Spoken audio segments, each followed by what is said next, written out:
Thank you. বলো তুমি। আচ্ছা আপু শোনেন, আমার প্রচুর চুল পড়ে। আচ্ছা আচ্ছা।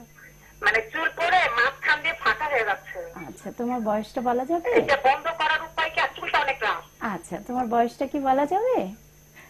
বয়স বয়স 32। 32। তোমার কি ছোট? একই সমস্যা, একই সমস্যা আপু, একই সমস্যা। আমার এক ভাবি আছে, বয়স হচ্ছে 16। আচ্ছা, তারও 16। একই সমস্যা। আচ্ছা আচ্ছা। এটা কি শুধু মানে চুল শীতের? পড়ে একদম মানে ফাঁকা হয়ে যাচ্ছে মাথা। এটা কি শুধু শীতের দিনেই হচ্ছে নাকি সারা বছর? না, এটা 12 মাসই। আচ্ছা আচ্ছা। আর তোমার কি আসলে হয়েছে কি, আমি মাঝখানে রিমুভিং করছিলাম চুল, আবার কালার করছিলাম, তারপরে থেকে এইভাবে চুল পড়া শুরু হচ্ছে। আচ্ছা আচ্ছা, তাহলে ঠিক আছে। যেটা হয় যে সম্ভবত রিবন্ডিং এর জন্য এটা হতে পারে।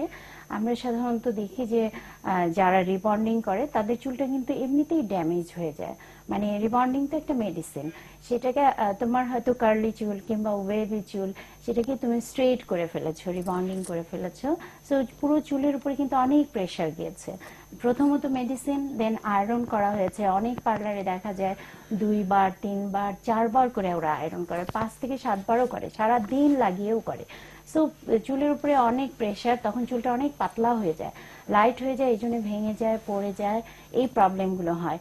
তো সবার আগে যেটা আমি বলবো যে রিবন্ডিংটা যদি করো, অবশ্যই একটু রিনাউন্ড পার্লারে করার চেষ্টা করবে, যেখানে যত বেশি কম আয়রন দিয়ে রিবন্ডিং করবে তত ভালো মেডিসিন তারা ইউজ করছে, এটা তোমাকে বুঝতে হবে। মানে এটা কিন্তু খুব একটা মানে বিরাট জরুরি, যে অনেক পার্লারে দেখা যায় 3 4 5 বার আয়রন করছে, তাতে কিন্তু স্বাভাবিক লাইট এটাই হয়ে যায়। তা আমি এটার আনসারটা আমরা শুনবো।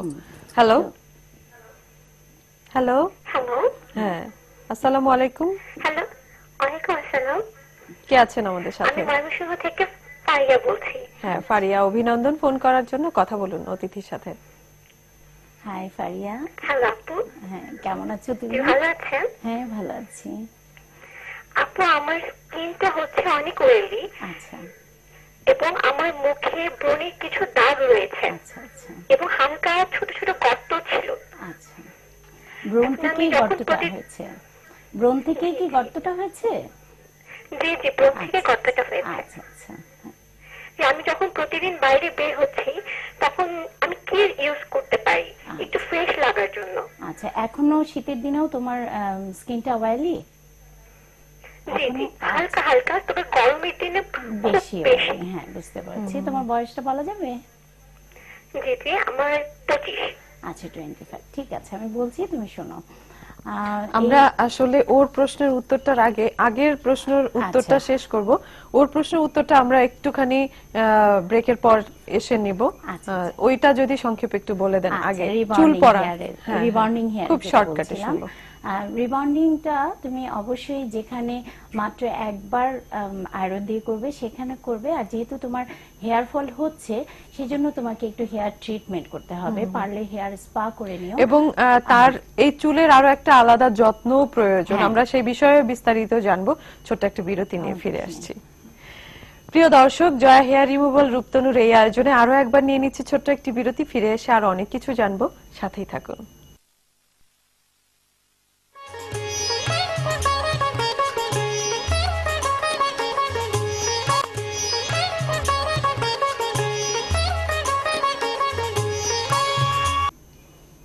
প্রিয় দর্শক, জয়া হেয়ার রিমুভাল রূপতনুর এই আয়োজনে আরো একবার আমন্ত্রণ সবাইকে। সাথে ছিলেন সেজন্য অভিনন্দন।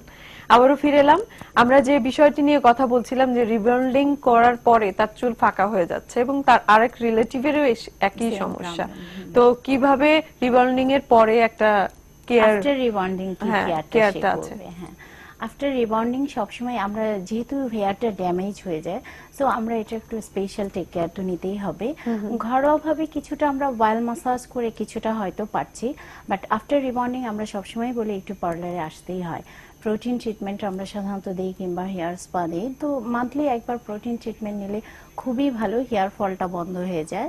আর পাশে খুব যদি মানে বেশি সমস্যা মনে হয়, তাহলে আমার মনে হয় খাওয়া দাওয়ার চার্টে কোনো প্রবলেম আছে। ওর হয়তো ভিটামিন এ, সি, ডি এগুলোর অভাব হচ্ছে।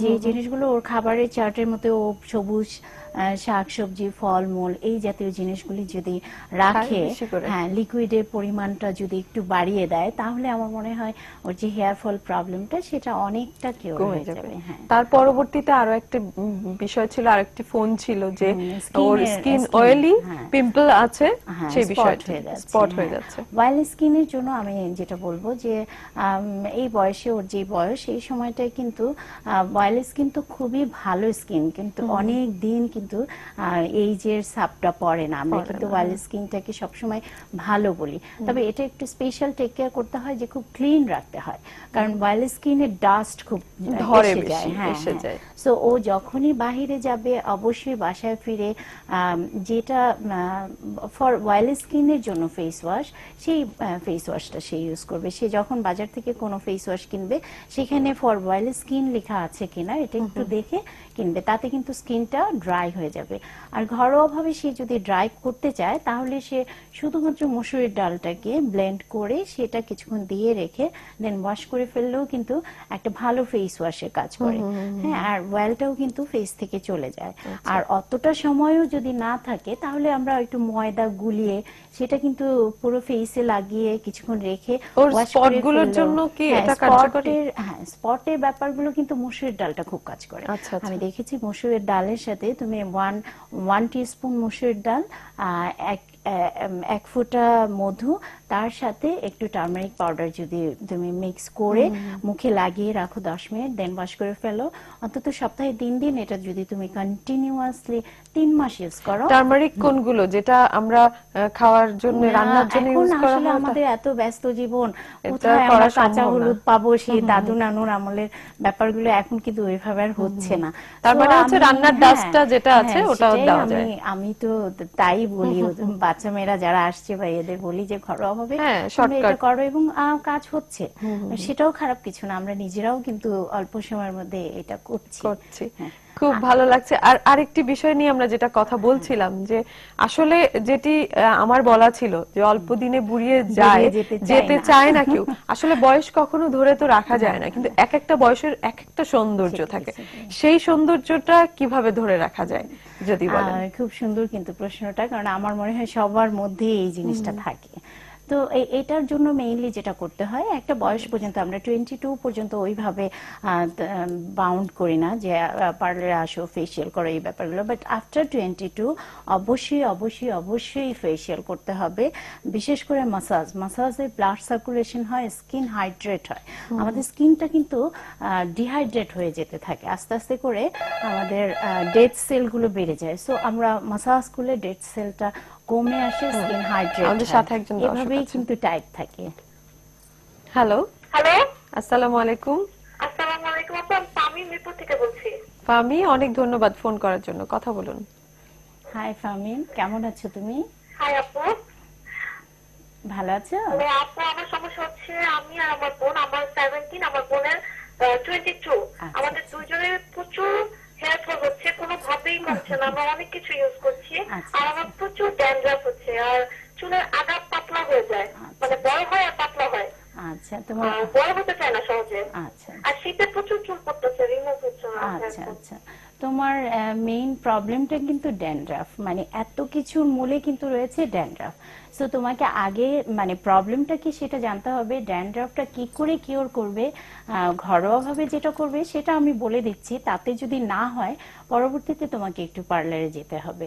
সো ঘরোয়াভাবে আমরা সাধারণত যে জিনিসটা বলি, তুমি প্রতি সপ্তাহে মিনিমাম একদিন বাল মাসাজ করবে, দেন তুমি টক দই 4 চামচ পরিমাণে টক দই, তাতে তুমি আরো একটু লেবু, একটা পুরো লেবু তুমি সেখানে মিক্স করবে, দেন 1 কাপ পরিমাণে মেথি তুমি ভিজিয়ে রেখে, ছোট কাপের ভিজিয়ে রেখে সেটাকে ব্লেন্ড করে টক দই এবং লেবু আর মেথি এই 3টা জিনিস মিক্স করে দেন তুমি প্যাকের মতো করে পুরো চুলে স্কাল্পে তুমি লাগাবে। লাগানোর পরে আফটার 20 মিনিট তুমি সুন্দর করে সেটাকে ওয়াশ করবে, দেন শ্যাম্পু কন্ডিশনিং করবে। আর কন্ডিশনারটা যেন অবশ্যই স্কাল্পে না লাগে, এটা খেয়াল করতে হবে। কন্ডিশনারটা চুলের নিচের দিকে, আর তুমি যেটা বললে যে চুলের আগাটা পাতলা হয়ে যাচ্ছে, সেটা তোমার ওই যে পুষ্টিটা পাচ্ছে না, সেই জন্য এটা হচ্ছে। আর খাওয়া দাওয়ার ভিতরে তুমি লিকুইডের পরিমাণটা একটু বাড়িয়ে দাও, ভিটামিন এ, সি, ডি এগুলো একটু বেশি খাও, ঠিক আছে? বাহ, খুব চমৎকার করে বললেন।